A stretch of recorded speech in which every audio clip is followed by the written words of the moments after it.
hermanos que me acompañen este domingo nuevamente al libro de Jonás, que estamos estudiando. Un profeta de Dios al cual Dios va a enviar en una misión a otro pueblo que no es Israel, a los asirios, a la ciudad de Nínive. Verso 1 dice así: vino palabra de Jehová a Jonás, hijo de Amitai, diciendo: levántate y ve a Nínive, aquella gran ciudad, y pregona contra ella, porque ha subido su maldad delante de mí. Antes de entrar ya en las próximas semanas al tema en sí del mensaje de Jonás y de la persona de Jonás, estamos viendo el contexto. La semana pasada hablamos del contexto espiritual de Israel en los días de Jonás. Y veíamos que Israel se hallaba en condición espiritual de apostasía. Israel, el reino del norte. Ellos seguían las prácticas de aquel hombre que se convirtió en rey al separarse el reino, las 10 tribus del norte de las restantes de las 2 tribus del sur, el cual establece una falsa adoración. Israel está caracterizado entonces por el conocimiento y la adoración de un Dios falso. Y esa apostasía, hermanos, no es una apostasía de un año, es una apostasía que dura por generaciones, comenzando por Jeroboam y llegando hasta el día que fue Israel ya castigado por Dios por su idolatría, justamente a manos de los asirios. Acabamos de leer que Dios lo está mandando a Jonás a predicar a la ciudad de Nínive. Nínive era la capital del reino asirio. De nuevo que ya anticipamos que mucho tiempo después, 100, 150 años después, Dios va a usar para castigar a Israel. Y desde entonces, esas 10 tribus del norte son esparcidas sobre la faz de la tierra, y las áreas donde ellos vivían fueron repobladas con gente de otros lugares, quedando solamente el reino de Judá. ¿Cuál era el problema de Israel de nuevo? No era que no tenían un Dios, no era que no tenían adoración, pero era un Dios falso, un Dios conforme al entendimiento de ellos, influenciado por el mundo, influenciado por la cultura. Y eso decíamos, el problema del cristianismo ahora no es que falte adoración, al contrario, si le llamamos adoración a cantar, que es más que cantar. Hoy día toda iglesia se jacta de tener un grupo de músicos, instrumentos y equipos de sonido y de ecualización que en la historia jamás ha habido algo parecido. Cuán sofisticado está el canto, la música, por todas partes. Entonces el problema del cristianismo actual no es que falte alabanza y canto y, entre comillas, adoración. La pregunta es, ¿a quién estamos adorando? Y recordamos que el mismo pueblo de Israel, cuando salió de Egipto en Éxodo 32, tuvo un tremendo fiestón de adoración. Un tremendo culto. Ese pueblo estaba gozoso, salieron a comer, todos juntos, alegres. El único problema, que es mortal y que es el verdadero problema, es que su adoración era un becerro de oro, una deidad conforme a la imagen que ellos tenían de Dios, impregnada en Egipto, donde se adoraba a un Dios en forma de un buey, el dios Apis. Pues este Jeroboam duplica el pecado de Moisés. introduce una falsa adoración, introduce lugares de adoración que aparte de Jerusalén, es decir, establece una adoración no conforme al mandato de Dios en las Escrituras. Digamos que Jeroboam era ese típico líder que decía, está bien adorar a Dios, pero no tienen que ir hasta Jerusalén. ¿Por qué se van a cansar? Vamos a hacerla que la adoración sea más fácil. Vamos a hacer un ídolo aquí, vamos a poner otro aquí, no tienen que bajar hasta allá. Es una adoración en la comodidad y en el gusto del cliente, pero no una adoración en los términos de Dios. Jeroboam era ese típico líder donde lo importante es tener algo de Dios, pero entrar a los detalles de lo que Dios dice, eso es legalismo. Pero para él sostener todo eso también necesitó toda una estructura de falsos sacerdotes, falsos ministros, gente supuestamente guiando la adoración, supuestamente hablando de Dios, pero no conforme a las Escrituras. Y eso mismo pasa hoy día. Adoración hay mucha por todos lados. La pregunta es: ¿a quién se adora? Fiestones, hoy día hay mucha gente celebrando, hasta están bailando hoy día en muchas iglesias, y dicen que ahí estuvo la presencia de Dios. ¿De cuál Dios? Si usted no está adorando al Dios de las Escrituras, al Cristo de los Evangelios, conforme a lo que Él mismo ha establecido, si usted está introduciendo elementos mundanos a la adoración, si alguien está haciendo eso, un pastor, por mucho que eso tenga buena intención y su corazón esté en la gente, esa adoración es abominable a Dios. Es en ese contexto de pueblo que Jonás es profeta de Dios. Y hemos visto cómo, a pesar de eso, de esa apostasía, Dios todavía tenía misericordia de Israel y hasta los hizo prosperar, hizo que recuperaran el territorio que habían perdido. Pues esta mañana vamos a hablar ahora un poco del contexto del pueblo al cual Jonás va a ser enviado, a los asirios. ¿Quiénes son estos asirios? Porque cuando es enviado a la ciudad de Nínive, recuerden, está siendo enviado lejos de Israel, 500 kilómetros lejos, a predicar a un pueblo que no son judíos, no es el pueblo de Israel. Es allá que Él es enviado a predicar. Si ustedes me acompañan por un momento al libro de Génesis,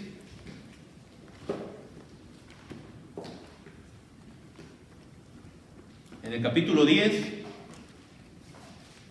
donde se narra cómo después del diluvio se comienza a repoblar la tierra, porque toda la humanidad había sido exterminada en el diluvio, solo Noé y sus hijos quedaron, y de ellos se vuelve a poblar toda la tierra.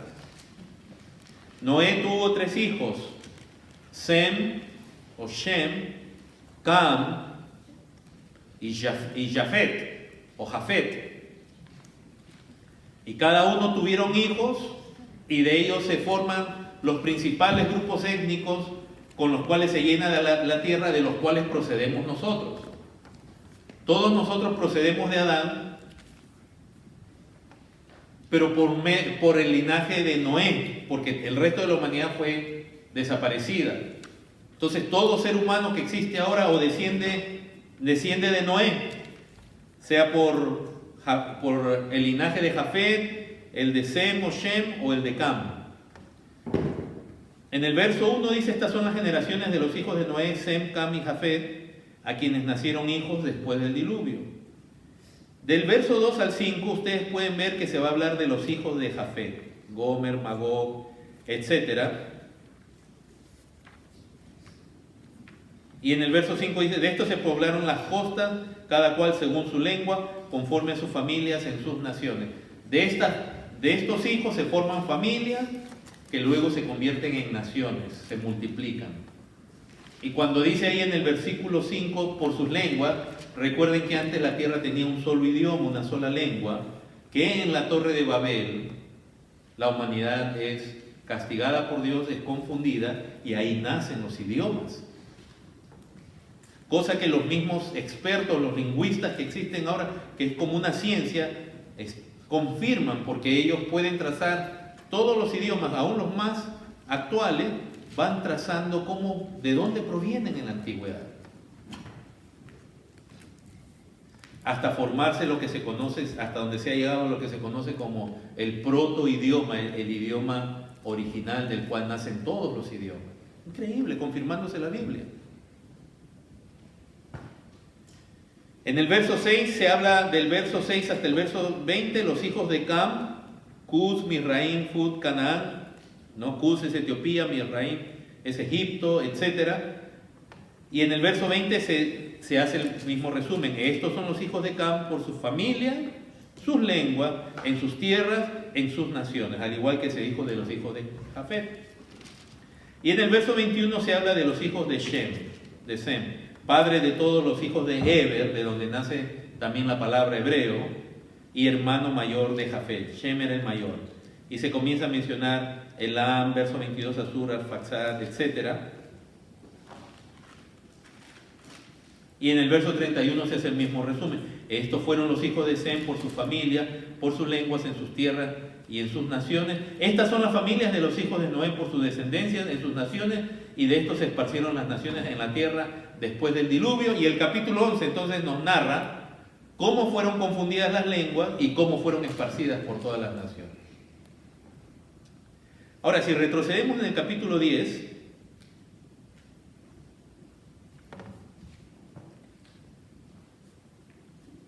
en el versículo 11 dice, se está hablando de uno, dice, de esta tierra salió para Asiria y edificó Nínive, Rehoboth y Cala. ¿De quién se está hablando? Estamos hablando, recuerden, en los descendientes de Cam. En el verso 7, él tiene un hijo que se llama, en el verso 6 se menciona un hijo, posiblemente primogénito, que se llama Cus. En el versículo 7 se dice los hijos de Cus, Seba, Javila, Sapta, Rama, Sapteca. Y los hijos de Rama, Seba y Dedán. Y Cus engendró a Nimrod. Este es otro hijo. Nimrod es nieto de Cam y bisnieto de Noé, quien llega a ser el primer poderoso en la tierra.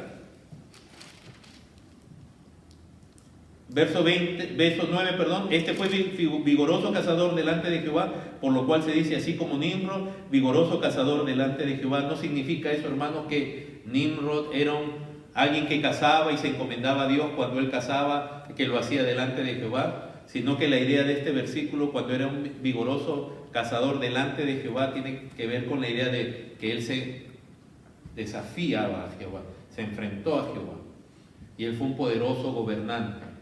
Él es la primera figura de las Escrituras que se habla de un gobernante en actitud de desafiar a Dios, y él es el líder con el cual se edifica la torre de Babel, porque eso dice en el verso 10, y fue el comienzo de su reino Babel, Erech, Akkad y Calne, en la tierra de Canaán, y de esta tierra salió para Asiria y edificó Nínive. ¿Se acuerdan que Jonás es enviado a Nínive? ¿Cuáles son los orígenes de Nínive? Son en la región de Mesopotamia, donde la humanidad comienza. Uno de los descendientes de Noé por el linaje de Cam, Nimrod, funda esta ciudad. Entonces, estos grupos comienzan como familias que van creciendo y se van formando como ciudades, y esas ciudades se van transformando en una especie de reinos. Y así es el comienzo de Asiria. Si volvemos al libro de Jonás, en el capítulo 3, cuando estamos hablando de Jonás, estamos hablando, si queremos redondear números, del año 780, 760 antes de nuestro Señor.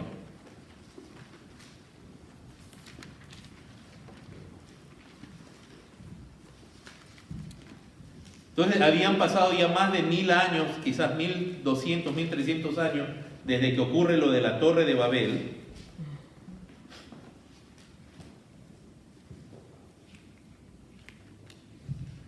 Y miren la descripción que se da de esa misma ciudad Nínive ahora. Se dice, por ejemplo, en el capítulo 3, y se levantó Jonás y fue a Nínive conforme a la palabra de Jehová, y era Nínive ciudad grande en extremo, ¿de cuánto? De 3 días de camino. Miren la manera de describir el tamaño. Una ciudad enorme de 3 días de camino. Y en el capítulo 4 del mismo libro de Jonás, se nos da una idea de cuánta gente vivía ahí. Dice en el verso 11, y no tendré yo piedad de Nínive, aquella gran ciudad, era una gran ciudad, donde hay más de 120,000 personas que no saben discernir entre su mano derecha y su mano izquierda, y muchos animales. Cuando acá se dice 120,000 personas que no saben discernir entre su derecha y entre su izquierda, es una forma antigua de decir niños, infantes, pequeños, quizás de 2 años. Entonces de aquí los comentaristas sacan, si esa era la cantidad de niños que habían en esa ciudad, calculan que la población de esa ciudad podía ser de 600,000 a 2 millones de personas. Una gran ciudad. Se dice que Nínive y Asiria en particular fue el primer gran imperio que hubo en la antigüedad. La historia de los asirios está dividida principalmente en 3 grandes segmentos: el imperio antiguo, el imperio nuevo, el imperio medio y el imperio nuevo o el neo-asirio, que es los días donde Jonás ministra. Cuando comienza Nínive realmente es parte como de una colisión de ciudades y pueblos en Mesopotamia, donde Babilonia llega a tomar la relevancia, el poder, la influencia sobre todos. Pero ese imperio antiguo cae y Asiria comienza a tomar mayor independencia y mayor relevancia en toda esa región. Estamos hablando de cientos de años. Y tuvo distintos líderes que fueron, entre comillas, exitosos, que hicieron crecer a este imperio, a este reino, y Asiria se convierte en el primer imperio que no solamente es un reino de una ciudad, sino que abarca otras ciudades y hacen parte de su gobierno, de su entorno de gobierno. Y donde Asiria llega a su apogeo es en el tercer periodo de este imperio llamado el neo-asirio, de nuevo donde Jonás ya está ministrando. Los asirios, hermanos, fundaron esta ciudad Nínive. Esta ciudad Nínive fue llevada a su apogeo.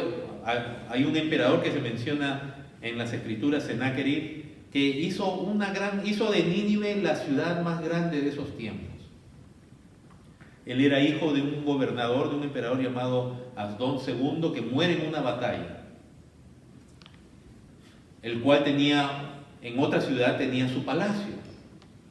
Y este hijo no quiso ser recordado en relación a su padre, porque en ese tiempo, cuando tú morías en una batalla, en la mentalidad de ellos, quiere decir que tú habías sido entregado por los dioses, tenías una falta, un pecado que tu Dios te dejó morir en la falta. Entonces, él quiso formar un imperio que no tuviera relación con su padre y establece en Nínive, ciudad que ya existía desde antes. Él establece su reino y él hace su palacio,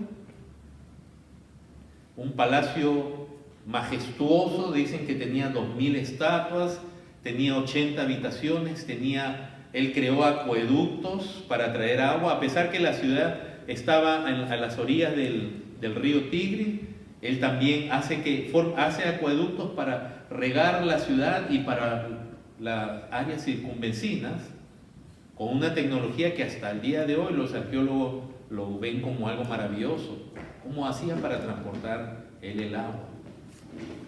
Él creó, y hay réplicas, porque la ciudad ha sido redescubierta en cierta manera, aunque en ruina, y fue tratada de ser reedificada. Uno de los que trató de reedificar esta ciudad fue Saddam Hussein también.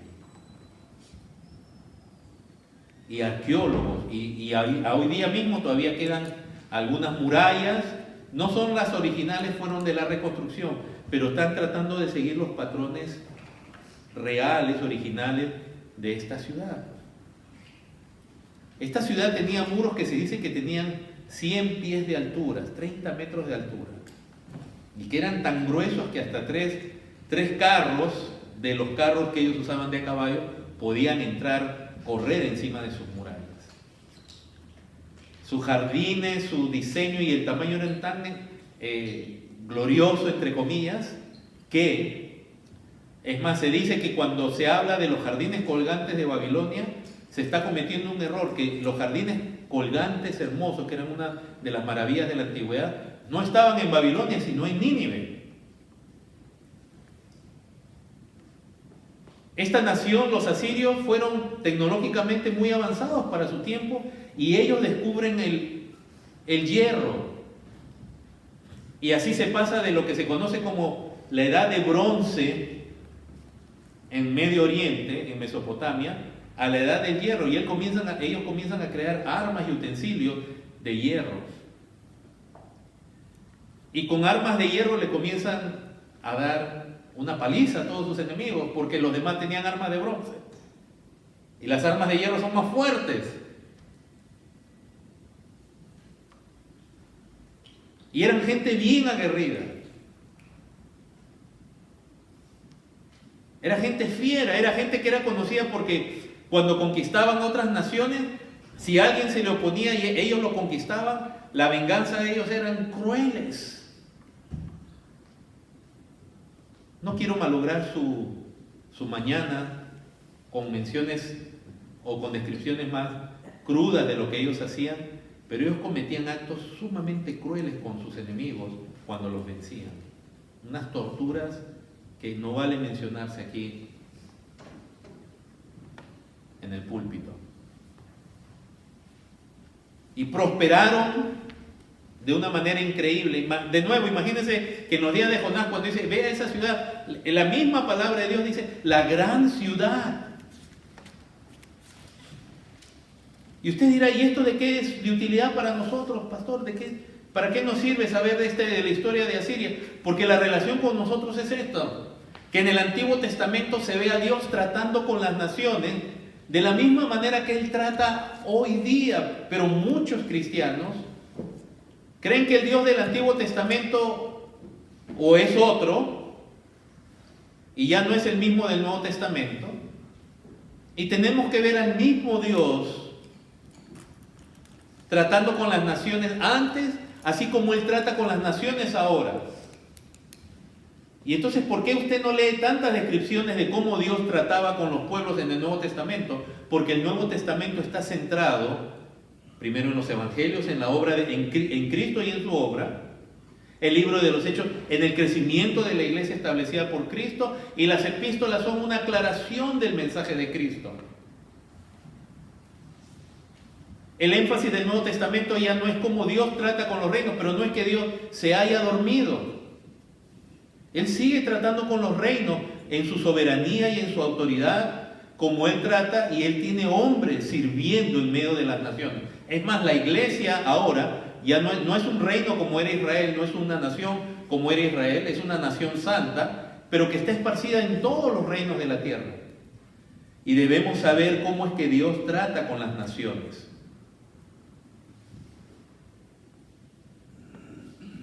Cuando Jonás es enviado a Nínive, es enviado con un mensaje de que va a estar por ser destruida por Dios. Y ellos se arrepienten. No vamos a entrar en el mensaje hoy día, pero ustedes ya saben esta parte. Con Jonás, nosotros vemos que Dios a las naciones les da oportunidad de arrepentimiento. según su soberanía. En este caso dijo a Nínive, siendo una nación que ya estaba creciendo, que estaba en auge, es más, que era un terror ya para las naciones vecinas y que en cierta manera podía representar un peligro para el mismo Israel. Le dice, ve a esta nación y dile que yo la voy a destruir.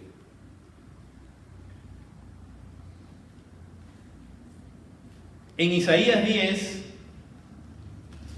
si me acompañan, un versículo que nosotros hemos memorizado en las semanas anteriores.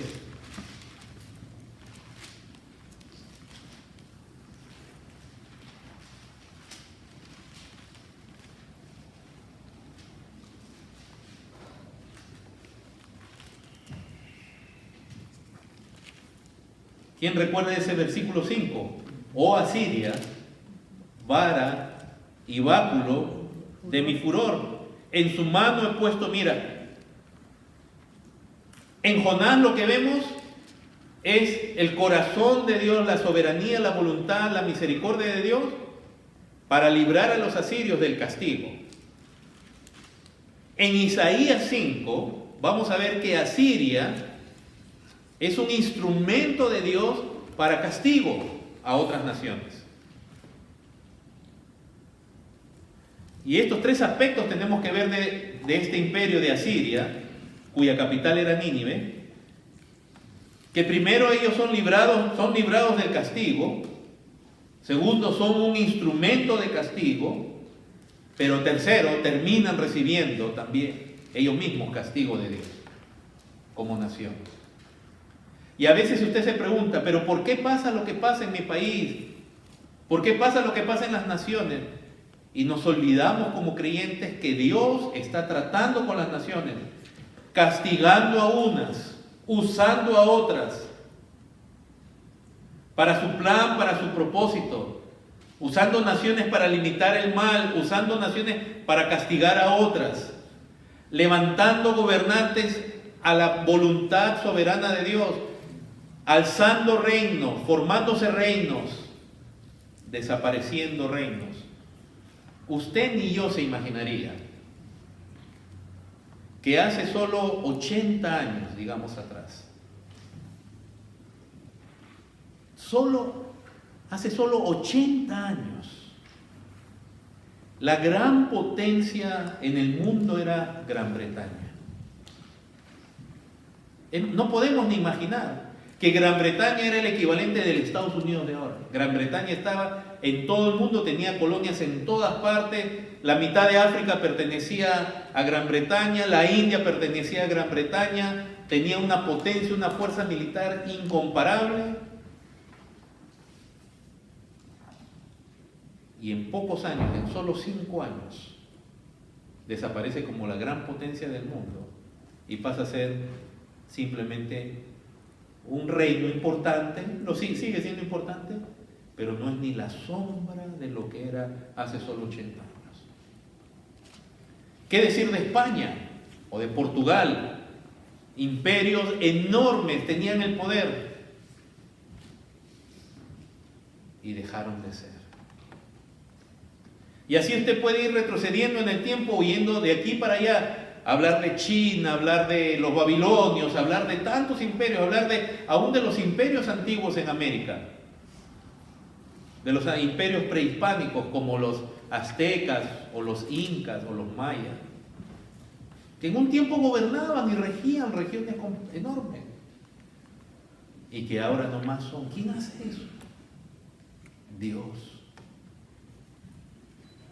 ¿Cómo entiende usted que una nación con más de 12 millones un imperio con más de 12 millones de habitantes, con un ejército calculado en cientos de miles como el imperio incaico, haya sido entregado como nada ante un grupo de solo 300 españoles? ¿Cómo Dios pudo causar que un imperio que hicieron construcciones colosales y que tenían conocimientos de astronomía y todo, vieran a estos hombres y cayeran en pavor al punto de ser conquistados por solo 300 hombres, un imperio de 12 millones de personas? ¿Y los aztecas, ni qué decir? 600 españoles conquistan este gran imperio. Un imperio que en la historia había masacrado a sus enemigos, un imperio que sabía conquistar, que sabía pelear, son reducidos a nada. Dios sigue obrando, y el contexto en el cual Dios va a usar a Jonás es en esta nación que comienza a ser la potencia más relevante en los días de Jonás. Más que Egipto, y existía Egipto. Existía Babilonia, más que Babilonia, existían los persas, más que los medos. Y acá dice, oh Asiria, cuya capital era Nínive, vara y báculo de mi furor, en su mano he puesto mira, es decir, lo voy a usar para ejecutar mi juicio. Le mandaré contra una nación pérfida, y sobre el pueblo de Mira le enviaré, para que quite despojos y arrebate presa, y lo ponga para ser hollado como lodo de las calles. Dios usó a los asirios como instrumento de castigo. Dice, aunque él no lo pensara así, o sea, los asirios no se veían siendo usados por Dios. Ellos más bien alababan su gloria y su poder. Decían, nosotros estamos logrando esto por lo que somos, por nuestros dioses. Por eso él no lo pensará así, él no piensa que yo lo voy a usar. Ni su corazón lo imaginará de esta manera, sino que su pensamiento será desarraigar y cortar naciones, no pocas. Miren, estos eran conquistadores. Era gente aguerrida. Cuando usted ve sus relatos, parecen gente que tiene como rasgos europeos, esos con barbas bien tupidas, largas.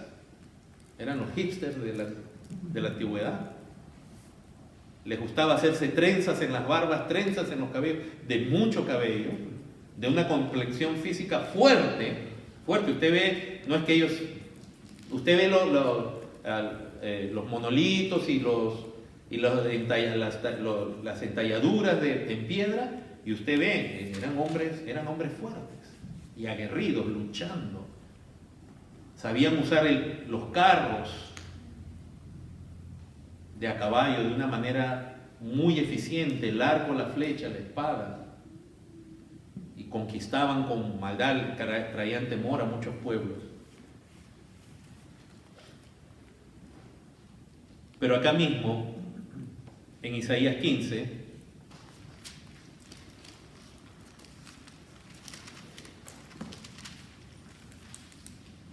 verso 12 dice, Isaías 10, disculpen, donde estábamos, en el verso 12, disculpen.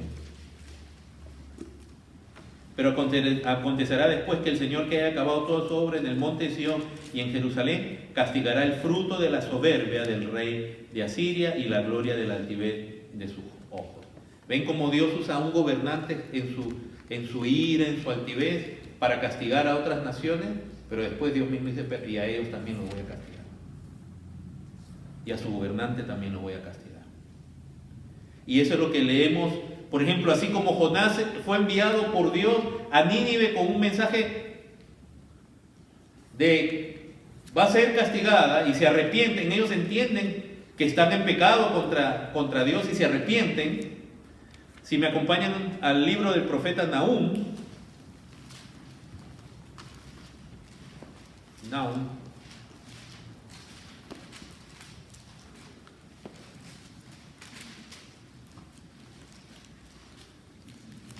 ¿Cómo comienza el libro del profeta Nahum? Dice, capítulo 1, verso 1, profecía ¿sobre qué? ¿Sobre quién? Nínive. Nahum es un profeta levantado por Dios para profetizar acerca de esta ciudad. Y ya no va a profetizar, arrepiéntete.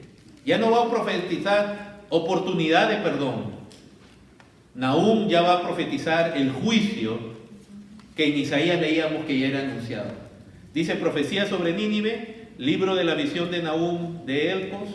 Jehová es Dios, ¿qué? Celoso y vengador. Hermano, nuestro Dios, este es el Dios nuestro, ese es el Dios de las Escrituras. No, nuestro Dios no es ese Dios de peluche que hoy día todo el mundo quiere, ¿verdad? De color rosado. No, nuestro Dios es un Dios soberano, poderoso, que tiene control sobre todo, que tiene derecho sobre nuestras vidas, sobre las naciones, y que ofrece salvación, pero también va a castigar a aquellos que se burlan y lo menosprecian. Jehová es Dios celoso y vengador. Jehová es vengador y lleno de indignación. De este Dios no se predica normalmente hoy en día. De nuevo, nos gusta el Dios de azúcar dulce, de color rosa, hecho de peluche y de felpa. Pero el Dios que describe las Escrituras es un Dios que está también indignado y se venga de sus adversarios y guarda enojo para sus enemigos. Pero ojo, ahí no acaba la revelación. En el verso 3 dice, Jehová es ¿qué? Tardo para la ira y grande en poder.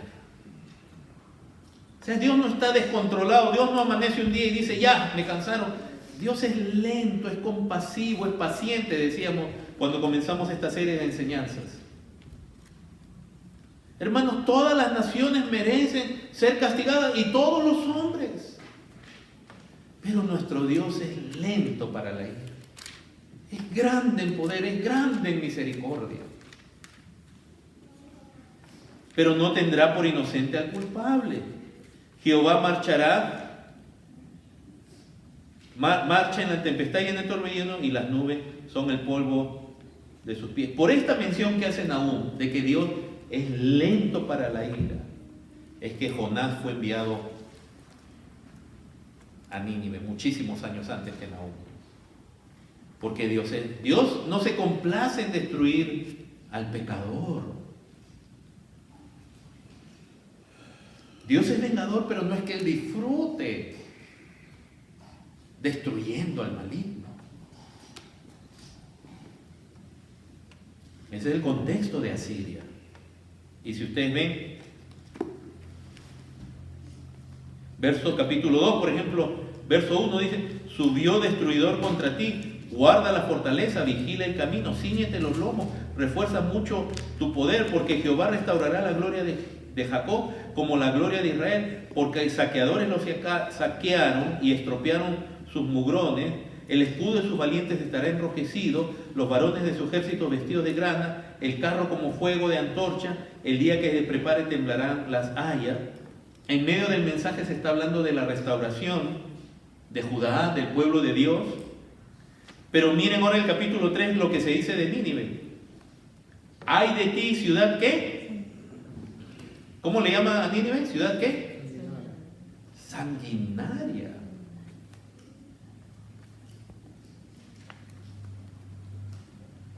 Ahora les quiero decir, hermanos,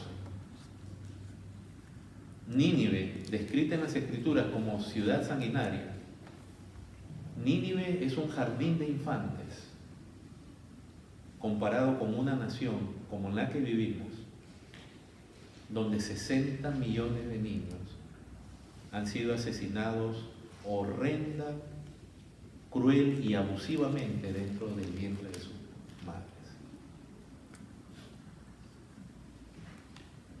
De verdad que Nínive comparado con esta nación.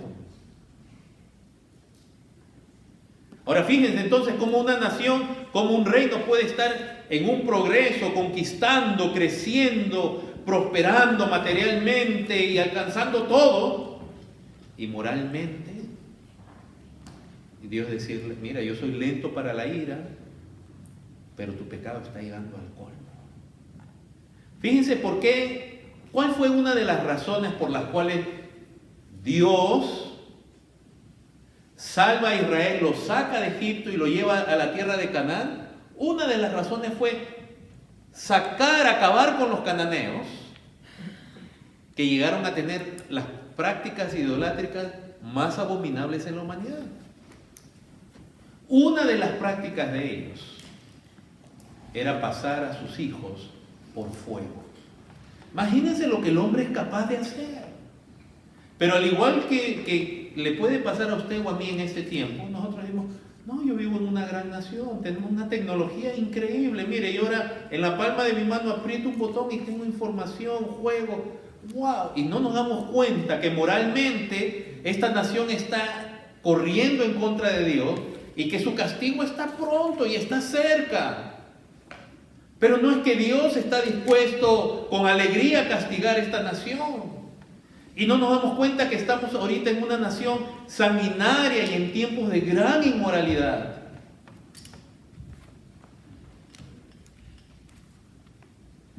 Porque la tecnología, el progreso, nos marea y nos dice, wow, estamos en una gran nación. Hace poco el presidente de este país tuvo una cumbre con el gobernante de un pequeñito país asiático que ha inventado armas nucleares, o sea que ha podido fabricarlas y que es una amenaza. Cuando estaban en medio de la cumbre, se rompe, no llegan a ningún acuerdo y el presidente de aquí se regresa y el otro se regresa. Y aquí los medios de comunicación diciendo, pero ¿cómo el presidente de aquí se puede hablar con un presidente que es un asesino? Él persigue cristianos allá. Sí. Él ha matado millones de su propia gente. Él los tiene en una presión terrible. Y alguien hizo a modo de una broma, diciendo, no, fue al revés. El presidente de ese pequeño país de Asia rompió la cumbre porque se hastió de estar hablando con el líder de una nación que asesina a los niños.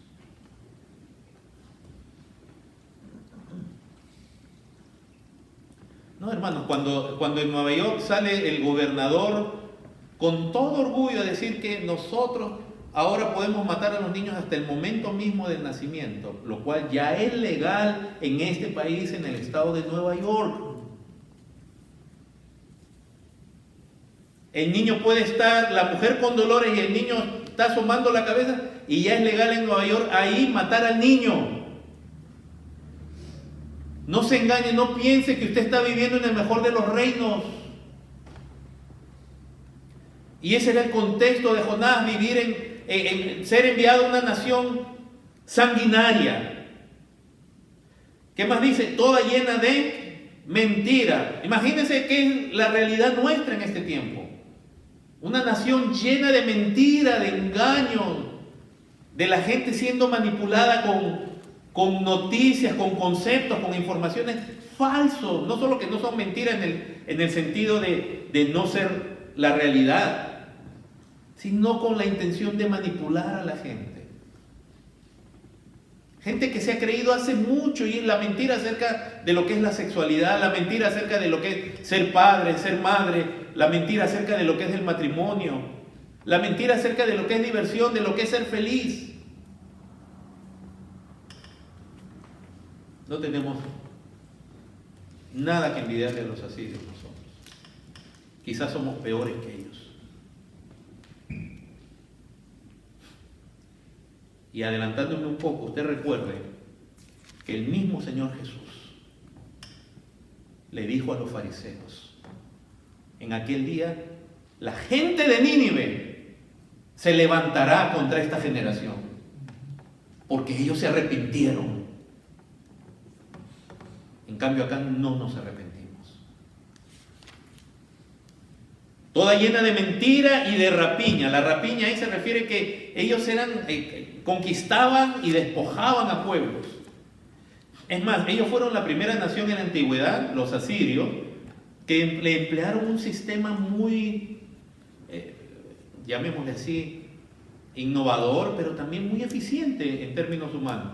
Ellos conquistaban una nación y lo que hacían era, ok, esta nación, a ver, vamos a ver, bueno, vamos a conquistar esta nación, vamos a poner un ejemplo para que se pueda entender. Conquistan a una nación latina y dicen, bueno, esta gente es buena trabajando en el campo.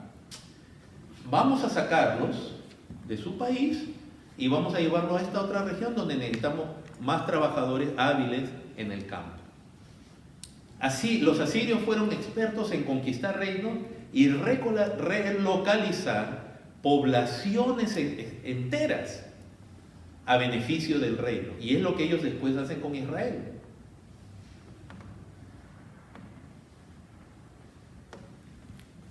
Una ciudad llena de rapiña, ellos habían capturado capturado de naciones sin apartarse del pillaje. A ellos les encantaba conquistar para robar las riquezas de otros reinos. Chasquido de látigo y fragor de ruedas y caballo atropellador y carro que salta, etcétera, etcétera, etcétera. Este era el tipo de pueblo al cual Jonás fue enviado. Y si tú eres creyente y estás ministrando en el mundo, aún aquí en Estados Unidos, este es el tipo de pueblo en el cual tú tienes que servir a Dios y proclamar la verdad de Dios. Un pueblo que se jacta en tener una prosperidad increíble, pero moralmente está en unas profundidades horrendas. La inmoralidad, todo lo que hay. Y no crean que Dios queda indiferente a todo ello. Hermanos, se cumple el castigo sobre Nínive, no en los días de Jonás porque se arrepienten, pero años después, pocos años después que Nahum profetiza, se cumple. Y Asiria deja de ser imperio para siempre. Hasta ahora las ruinas, los restos de Asiria, se encuentran en Irak, en lo que se conoce como la ciudad de Mosul. La ciudad de Mosul comparte parte de lo que era la ciudad de Nínive con la Mosul moderna. Curiosamente, esta ciudad fue conquistada por este movimiento islámico extremista llamado ISIS.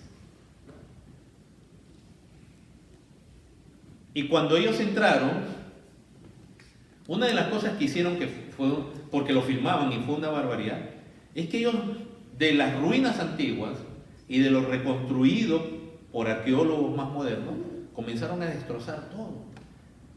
Asiria uno de los reyes principales de Asiria, descendientes de Sennacherib, había construido una biblioteca enorme. Ellos agarraban, estos soldados de ISIS, extremistas musulmanes, agarraban las tablillas y las despedazaban.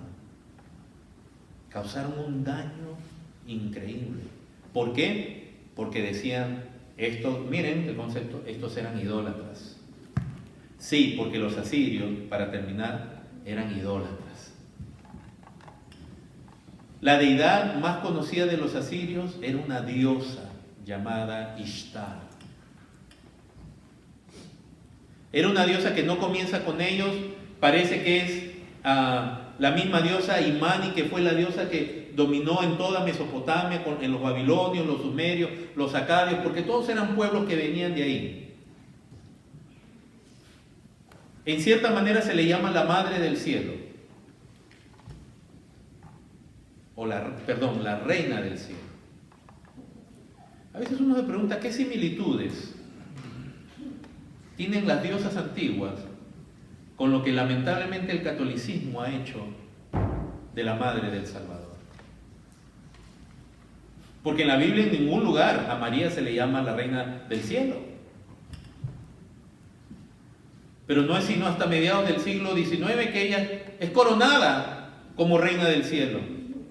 ¿De dónde vienen esos conceptos paganos dentro del llamado cristianismo en la parte del catolicismo?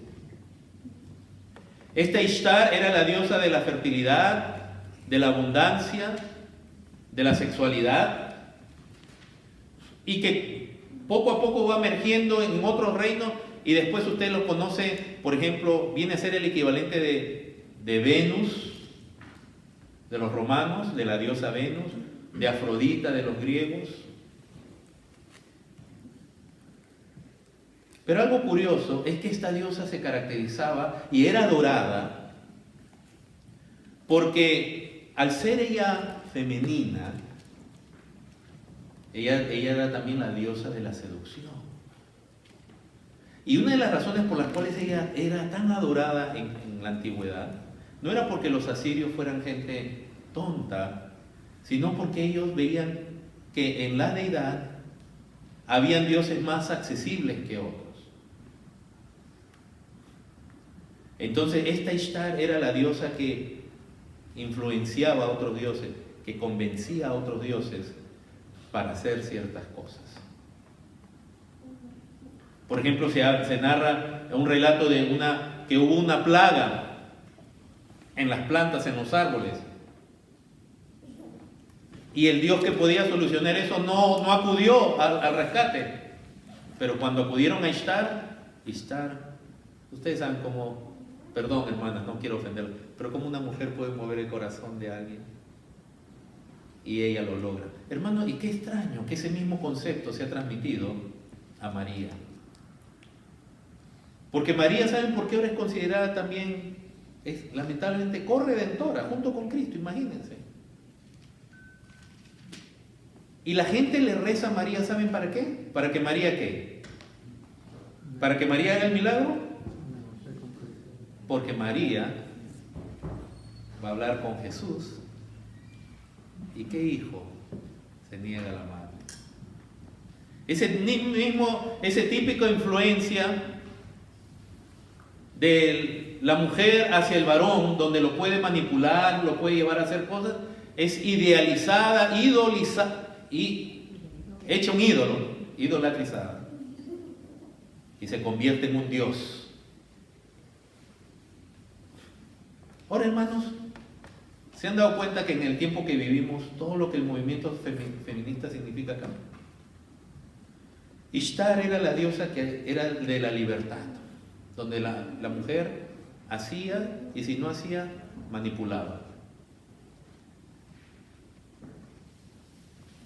Y nosotros nos creemos a veces tan modernos, y el movimiento feminista está imponiendo esa idea de una feminidad donde la mujer es la que al final hace las cosas. Y si no las puede, manipula. Como algunos dicen, la mujer no es si no es la cabeza, es el cuello que mueve la cabeza.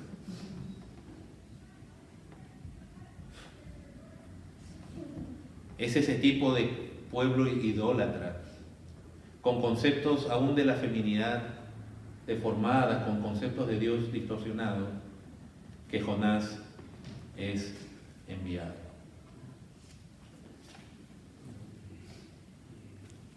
Nos gana el tiempo, hermanos, pero se los voy a presentar el pasaje para que ya lo puedan leer en su casa, en el segundo libro de Reyes. Y me acompañan rápidamente. Me hubiera querido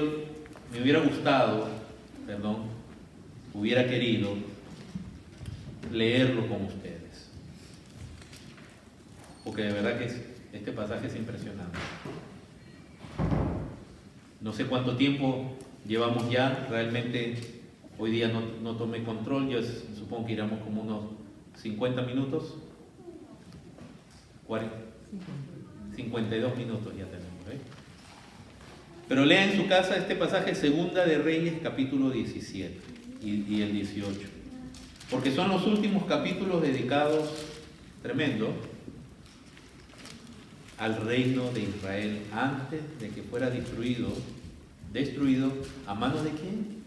De los asirios, cuya capital era Nínive. Jonás años antes había sido enviado por Dios para perdón de Nínive, pero Nínive después es usado, o sea, los asirios, por Dios mismo, para castigar a su pueblo. Segunda de Reyes 17 dice, en el año 12º de Acaz, rey de Judá, comenzó a reinar Oseas, hijo de Ela, en Samaria. ¿Recuerdan? Ya hemos dicho, siempre la Biblia nos presenta los dos reyes, del norte y del sur, alternadamente. ¿Cuándo comenzó a reinar quién en relación con otro rey? Dice que reinó 9 años, verso 2, ¿e hizo qué? Segunda de Reyes 17:2, ¿qué hizo? ¿Lo bueno o lo malo? Lo malo ante los ojos de quién? Aunque no como los reyes de Israel que habían sido antes de él. Dice, contra este subió ¿quién? Salmanasar, rey de los asirios, cuya capital era Nínive, y Oseas fue hecho su siervo y le pagaba tributo.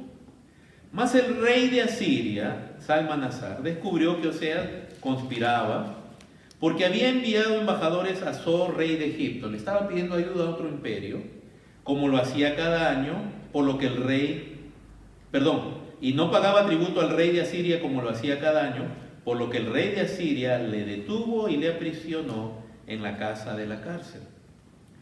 Y el rey de Asiria invadió todo el país. Estamos hablando de Israel, del reino del norte. Y sitió a Samaria y estuvo sobre ella 3 años.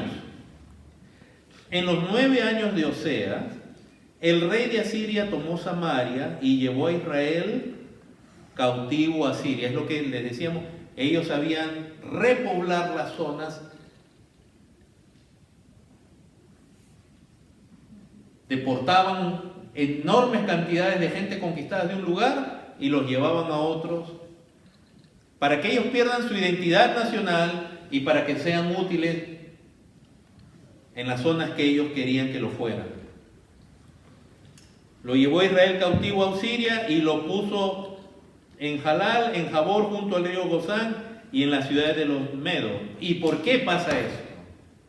Porque los hijos de Israel pecaron contra Jehová su Dios, que los sacó de tierra de Egipto, debajo de la mano de Faraón, rey de Egipto, y temieron ¿a quiénes?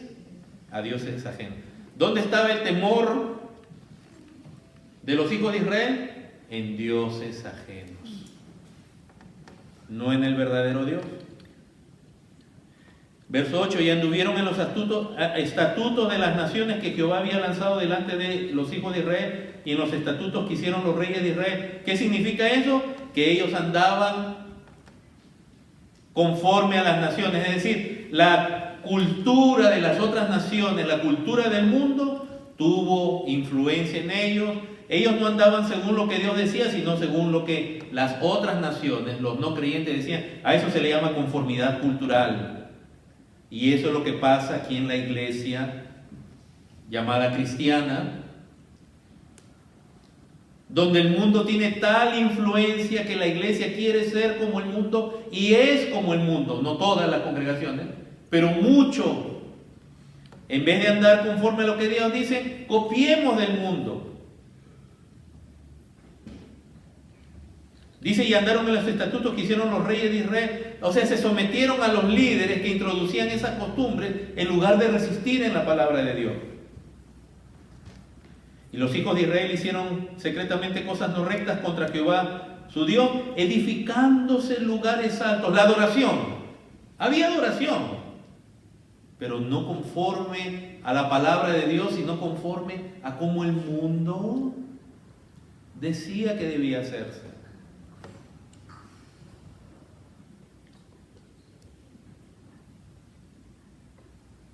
Verso 10, y levantaron estatuas e imágenes de Acera, una diosa en todo collado alto y debajo de todo árbol frondoso, lo cual quiere decir que llegaron a tener a unas ideas ya concretas de la deidad y nadie los movía de esto, les hicieron hasta estatuas. Este es Dios.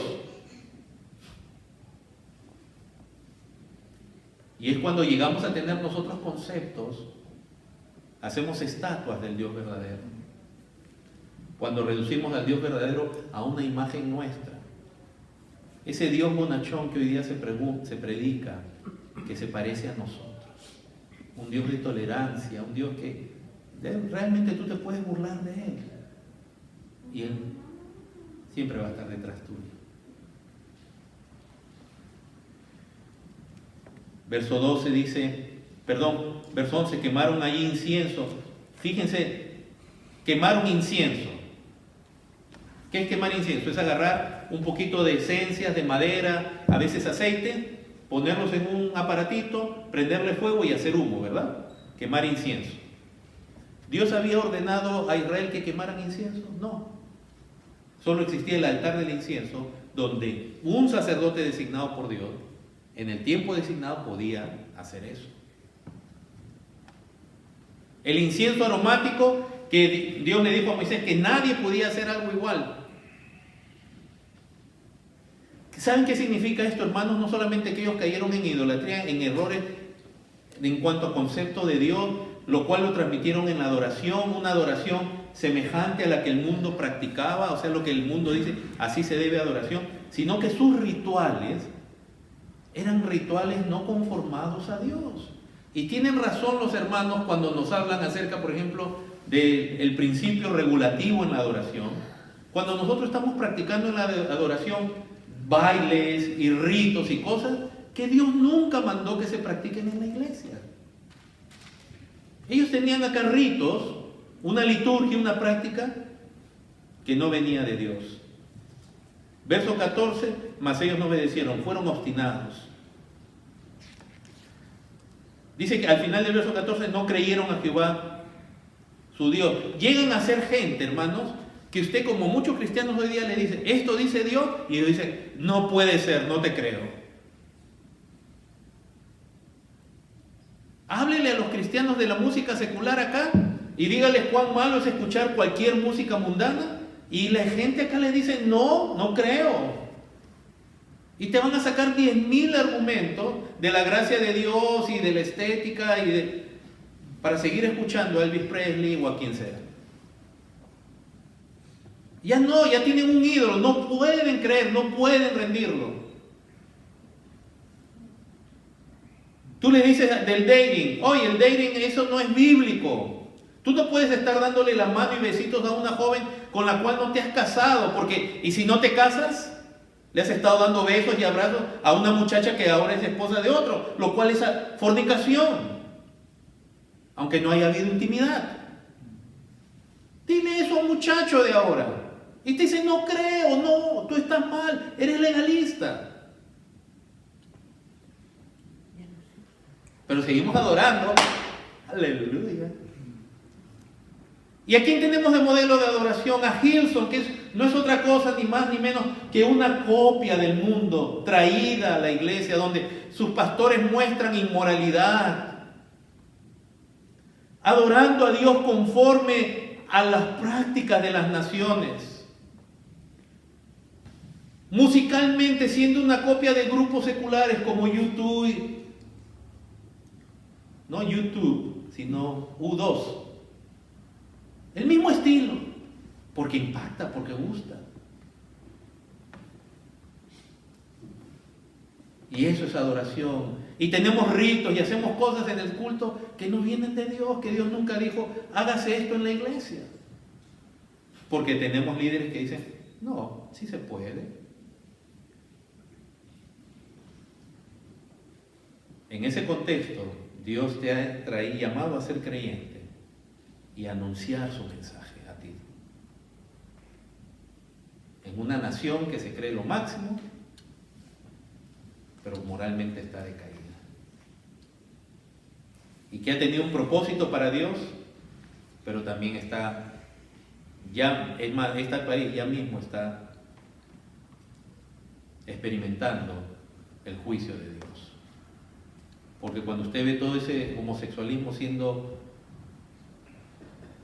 impuesto y creído por iglesias y creído por organizaciones que hace 5 años usted diría jamás esta organización cristiana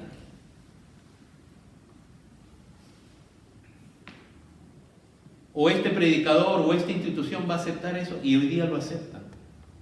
Le contaba en casa a mi familia que hay un centro aquí en la ciudad de Atlanta que supuestamente es la élite de la apologética.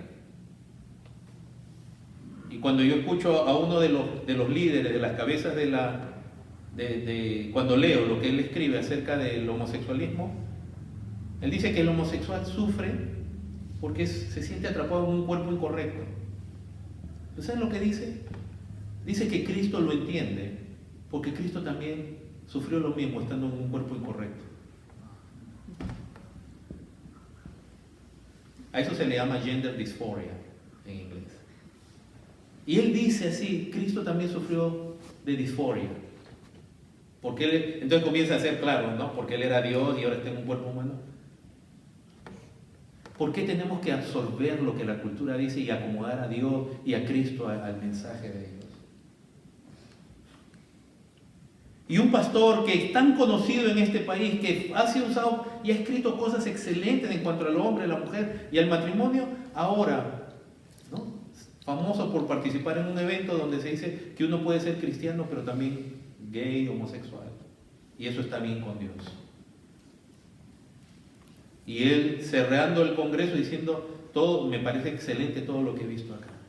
¿Qué nos pasa? ¿Por qué el mundo nos influye tanto?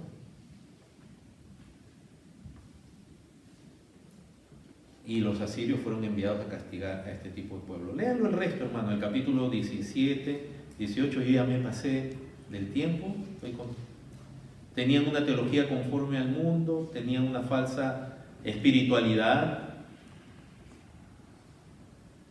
Si ustedes ven en el versículo 17, hagan un apunte ahí, esa es falsa espiritualidad. Así como hemos visto falsos rituales con el incienso, esa es una falsa espiritualidad, porque se dieron a la adivinación y agorero.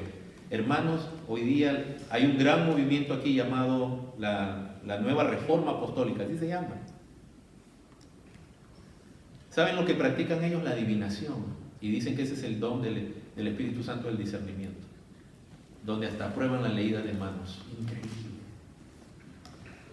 Increíble, hermano. Y no estoy hablando de una iglesita loca acá de 5 gatos que maullan solos. No, estamos hablando de iglesias enormes que se han organizado en una coalición donde entre ellos se nombran como apóstoles y profetas y donde supuestamente hay milagros. Y uno de los dones de discernimiento es ese. Y entonces me puse a ver, ¿a qué le llaman don de discernimiento espiritual? Y entonces sale como ejemplo un apóstol de ellos, en un estadio, adivinando, haciendo adivinación, y la gente convencida de que eso es el Espíritu Santo. No, hermano, la Biblia no es algo que la tenemos que forzar para este tiempo, pero cuando describe a otra gente, posiblemente nos esté describiendo a nosotros, solo que no somos tan humildes de reconocerlo. Dios nos ayude, hermanos, a entender su palabra y a entender en qué contexto, tanto en Israel como en las naciones,